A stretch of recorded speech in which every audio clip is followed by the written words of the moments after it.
அருள்மிகு ஸ்ரீதேவி காமாட்சி அம்மன் ஸ்ரீதேவி காளியம்மன் ஆலயத்தின் 36ஆம் ஆண்டு ஆடி திருவிழா மிகவும் சீரோடும் சிறப்போடும் அருமையாக நடைபெற்றுக் கொண்டிருக்கிறது.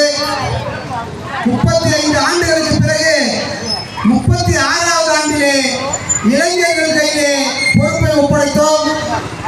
இளைஞர்கள் வந்து சிறந்த முறையில் அனைத்து பெரியவர்களுக்கும் தகுந்த மரியாதை கொடுத்து சீரோடும் சிறப்போடும் இந்த திருவிழாவை நடத்தி கொண்டிருக்கிறார்கள். அவர்களுக்கு எங்கள் சமுதாயத்தின் சார்பாகவும் பெரியவர்கள் சார்பாகவும் மனமார்ந்த நன்றியை தெரிவித்துக் கொண்டு இந்த இசை நிகழ்ச்சிக்கு எனக்கு உறுதுணையாக இருந்த அத்துணை நல்ல உள்ளவர்களுக்கும் இந்த நேரத்திலே மனமார்ந்த நன்றியை தெரிவித்துக் கொண்டு இதற்கு முன்னால் நடைபெற்ற அன்னதான நிகழ்ச்சிக்கும் எனக்கு உறுதுணையாக நின்ற அத்தனை உள்ளவர்களுக்கும் இந்த நேரத்தில் மனமார்ந்த நன்றியை தெரிவித்துக் கொண்டு ஆலயத்தின் தலைவர், செயலாளர், பொருளாளர், கூடுதல் பொருளாளர் ஆகிய 4 இளம் சிங்கங்களையும் வேலைக்கு வருமாறு அன்போடு அழைக்கின்றேன்.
Kaki